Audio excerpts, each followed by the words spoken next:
समझ रहे हैं? एक बार फिर से रिवाइज करा दे रहे हैं हम आपको, ठीक है?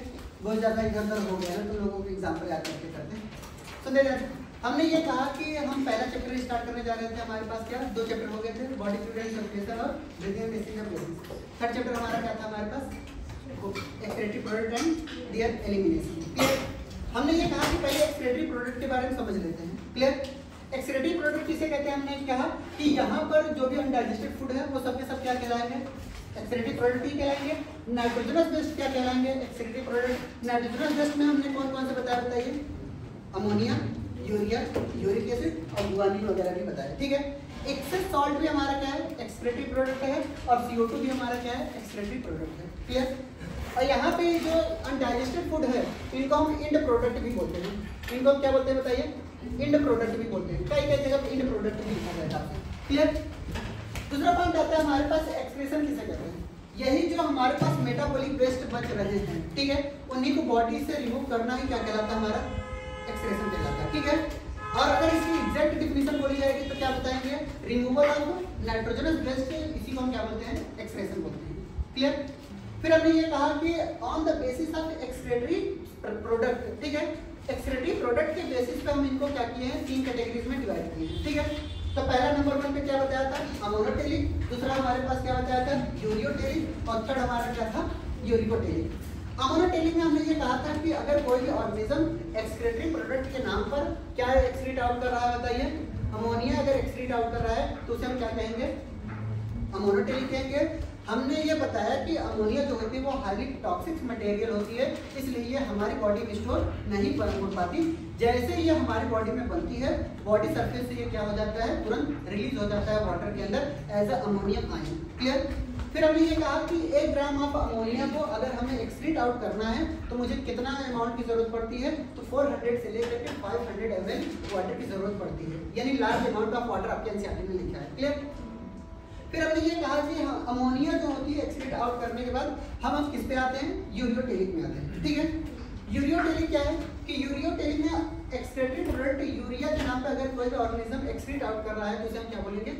यूरियोटेलिक कहेंगे। As compare to ammonia, urea बहुत ही क्या है? लेस टॉक्सिक है उसके कंपेयर में। क्लियर? क्यों? क्योंकि 1 ग्राम ऑफ अगर यूरिया अगर हम एक्सक्रीट आउट करते हैं तो सिर्फ और सिर्फ 40 से लेकर के 50 ml ऑफ वाटर की जरूरत पड़ रही है, जो कि 10 टाइम्स क्या है? कम है ना। दूसरा पॉइंट हमने ये कहा कि अगर हम कोई भी अमोनिया से यूरियोटेलिक में आ रहे हैं तो जाहिर सी बात है पानी की बहुत बचाएगी ना, तो इसी को हमने क्या किया? कंजर्वेशन ऑफ वाटर बताया। क्लियर? फिर हमने ये कहा कि आपसे यूरिकोटेलिक किसे कहते हैं? तो अगर कोई ऑर्गेनिज्म यूरिक एसिड क्या कर रहा है? एक्सक्रीट आउट कर रहा है एज ए एक्सक्रीटरी प्रोडक्ट, उसे हम क्या कहेंगे? यूरिकोटेलिक कहेंगे। क्लियर? फिर हमने ये कहा कि यूरियोटेलिक से हम यूरिकोटेलिक में गए, क्यों गए? क्योंकि कंजर्वेशन ऑफ एनर्जी था, ठीक है? पानी तो बचा ही रहे थे, एनर्जी भी बचा रहे थे। क्लियर? क्यों? क्योंकि किडनी के फिल्ट्रेशन के दौरान कोई भी ऑर्गेनिज्म है, ठीक है, वाटर एब्जॉर्प्शन में या फिर फिल्टर करने में बहुत ज़्यादा एनर्जी खर्च होती है। क्लियर? तो इस एनर्जी को बचाते हैं हम लोग। क्लियर? वाटर का ही बहुत ज़्यादा बचत नहीं है। दूसरा पॉइंट आता है हमारे पास, ये किस फॉर्म में देता है बताइए? पेस्ट फॉर्म में देता है, ठीक है, यानी पेलेट फॉर्म में दे सकता है या फिर पेस्ट फॉर्म में दे सकता है। क्लियर? आप कोलगेट वगैरह समझ करके कर ना लेना। क्लियर? दूसरा पॉइंट आता है हमारे पास यहाँ पर, थर्ड पॉइंट में ये कहा अमोनोटेलिक से हमने यूरिकोटेलिक में गए तो हमने क्या बचाया? Conservation of water. यूरियोटेलिक से हमने कहाँ पे आया? यूरिकोटेलिक में आए तो हमने क्या बचाया? एनर्जी बचाई, ठीक है? फिर हमने ये कहा कि आपके एनसीईआरटी दूसरे पैराग्राफ में लिखती है कि अगर हम एक सर्वे करें एनिमल किंगडम का, ठीक है, एनिमल किंगडम का सर्वे अगर कर रहे हैं तो सबसे पहले फाइलम की बात आएगी किंगडम में। तो पहला फाइलम क्या आएगा? According to NCERT porifera, but हमें क्या पढ़ना है पहले? प्रोटोजोआ, ठीक है? प्रोटोजोआ, फिर पोरीफेरा, सिलेंड्रेटा, टिनोफोरा, फिर platyhelminthes, aschelminthes, annelida, arthropoda, mollusca, echinodermata, hemichordata, chordata. Clear? इस तरीके से हमें याद रखना था, तो हमने जल्दी जल्दी सर्वे बता दिया, ठीक है? आपको पता भी नहीं चला कि हमने सर्वे करा रहे हैं ना। फिर उसके बाद आता है कि इस सर्वे के दौरान हमें ये पता चला कि पहले किंगडम से लेकर पहले फाइलम से लेकर के 4th फाइलम से लेकर के पहला फाइलम क्या था? प्रोटोजोआ, पोरीफेरा, सिलेंड्रेटा, टिनोफोरा, और 10वां फाइलम हमारा क्या था? इगैनोडर्मेटा, ठीक है? इन सब में हमारे पास किस तरीके का होता है बताइए? बॉडी सरफेस के थ्रू हो जाता है। क्लियर? उनकी बॉडी सरफेस जो होती है इगैनोडर्मेटा की, वो skin like spine like structure होती है, उनको हम क्या बोलते हैं? इकाइनस बोलते हैं। क्या बोलते हैं? इकाइनस, ठीक है? दूसरा पॉइंट आता है हमारे पास पांचवें और छठा हमारे पास कौन सा वो था हमारे पास, बताइए, प्लेटियलमंथीज और एस्केलमंथीज था। ठीक है, प्लेटियलमंथीज में क्या पाया जाता है, फ्लेम सेल्स। बस रेनेट सेल्स के बारे में एनसीईआरटी ने जिक्र नहीं किया है, बट उनका भाई है, उनके बारे में नहीं बताएंगे तो बुरा लगेगा इनको ना, तो इसलिए एस्केलमंथीज के बारे में हमने क्या बोला था, ये रेनेट सेल्स पाई जाती है। क्लियर। फिर हमने ये कहा कि सेवेंथ अगर हम बात करेंगे फाइलम की तो एनेलिडा होता है। एनेलिडा के अंदर कैसा पाया जाता है, एक्सक्रीटरी ऑर्गन नेफ्रिडिया पाया जाता है। और अगर हम बात करते हैं मोलस्का की तो मोलस्का के अंदर क्या पाया जाता है, मेटानेफ्रिडिया पाया जाता है। क्लियर। ये सारी बातें नहीं लिखी हुई, याद रखनी है। ठीक है, क्योंकि हमने भावनाओं में बहन करके बता दिया, एनसीईआरटी में इतना ज्यादा लिखा नहीं है। क्लियर। दूसरा पॉइंट आता है कि अगर एनेलिड्स की बात करते हैं तो एनेलिड्स कई सारे ऐसे होते हैं लैंड एरिया में भी पाए जाते हैं और कई सारे एनेलिड्स ऐसे भी होते हैं जो एक्वेटिक में पाए जाते हैं। अगर लैंड एरिया में पाए जा रहे हैं तो क्या करेंगे बताइए, यूरिया करेंगे, और अगर एक्वेटिक में पाए जा रहे हैं तो अमोनियम। ठीक है।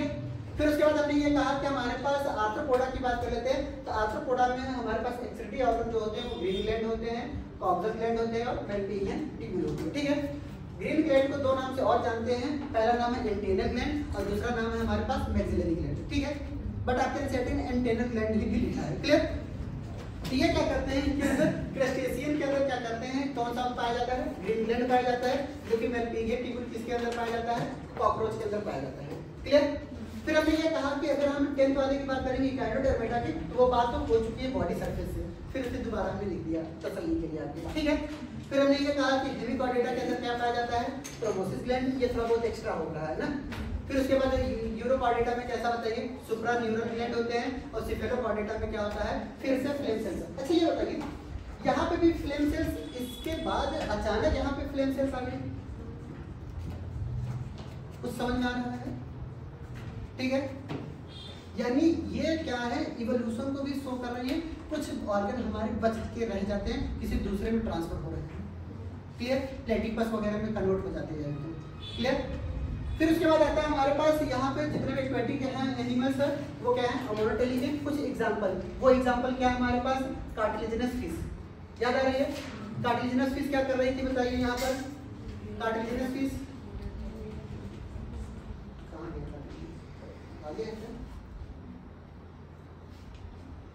ठीक है, कार्टिलेजिनस फिश क्या है, यूरिया। क्लियर। फिर हमने ये कहा कि आर्थ्रोपोडा और मोलस्का के अंदर क्या होते हैं, कुछ आर्थ्रोपोडा मोलस्का अगर लैंड एरिया में पाई जा रही है तो क्या बोली जाएंगे, यूरिकोटेलिक बोली जाएंगी, और अगर एक्वेटिक है तो फिर से वही पुराना आइटम लिखना है, क्या, अमोनोटेलिक। ठीक है। फिर हमने ये कहा कि साइक्लोस्टोमेटा जो होते हैं वो कैसे होते हैं, अमोनोटेलिक होते हैं। साइक्लोस्टोमेटा हमारे पास क्या है, प्रोटोनेफ्रिडिया। याद आ रही है। फिर उसके बाद हमने ये कहा था एडल्ट एम्फीबियंस की बात कर लेते हैं। तो एडल्ट एम्फीबियंस कैसा होता है, यूरियोटेलिक होता है, जबकि यहाँ पे टेडपोल लार्वा जो दिया गया है वो एक्वेटिक एम्फीबियंस है, और एक्वेटिक एम्फीबियंस कैसा है बताइए हमारे पास, अमोनोटेलिक है। क्लियर। फिर उसके बाद हमारे पास आता है रेप्टाइल्स के अंदर। रेप्टाइल्स यूरिक एसिड अगर क्या कर रहा है, एक्सक्रीट आउट कर रहा है तो यूरिकोटेलिक कहलाएगा, और उसका एक्सेप्शन हमारे पास क्या है, सैलमेंडर। सैलमेंडर रेप्टाइल्स होने के बावजूद भी क्या है, यूरियोटेलिक है। एक्सेप्शन ही हमें कुछ याद रखना है। क्लियर। एनसीईआरटी ने एक्सेप्शन नहीं लिखा है। ठीक है, आप अगर अपना मॉडल लगाएंगे या एनसीईआरटी फिंगर टिप्स लगाएंगे, क्वेश्चन नंबर 4 ही दिया है सैलमेंडर के बारे में। हाँ, सब रटे हो गए हम, कौन सा क्वेश्चन किस नंबर पे क्या है। क्लियर। आपको सिर्फ और सिर्फ उस पर फोकस करके पढ़ना है। क्लियर।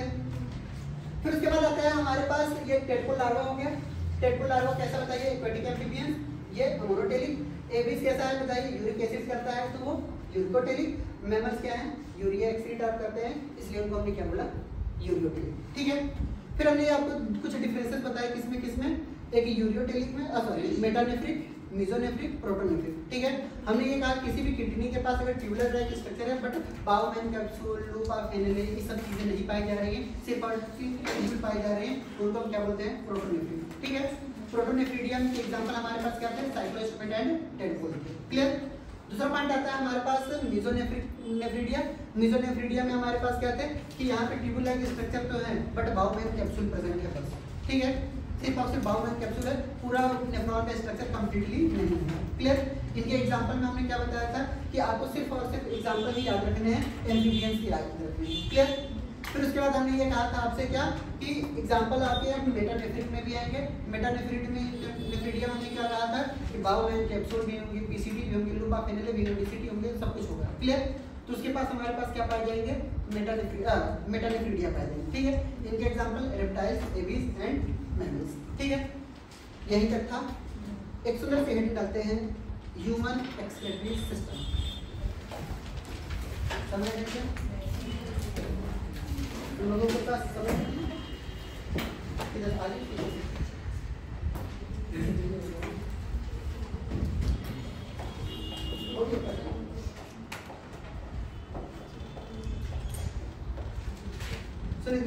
ह्यूमन एक्सक्रीटरी सिस्टम आप क्या करेंगे वो कर लीजिएगा, हेडिंग डाल लीजिएगा। इसके आगे की बातें कर करते हैं ना। सुनिए, कल आएंगे तो सबसे पहले हमारा तुम्हारे पर क्या धावा होगा? हाँ, बहुत बड़े जल्दी समझ सकते हो। ठीक है, सिर्फ और सिर्फ एग्जाम्पल पूछेंगे आपसे। क्या पूछेंगे? एग्जाम्पल। क्योंकि एनसीईआरटी क्या कोई भी पीवाईक्यू उठा करके देख लीजिएगा, कभी भी ये नहीं पूछा गया है कि अमोनोटेलिक किसे कहते हैं। ठीक है, सिर्फ और सिर्फ एग्जाम्पल पूछा गया which are the following species are ammonotelic. ठीक है, वो स्पीसीज के नाम दिए जाएंगे। क्लियर? वो कुछ भी हो सकते हैं। क्लियर? बस इसके आगे नहीं करते हैं। उठ जब बहन कितना सो रही थी?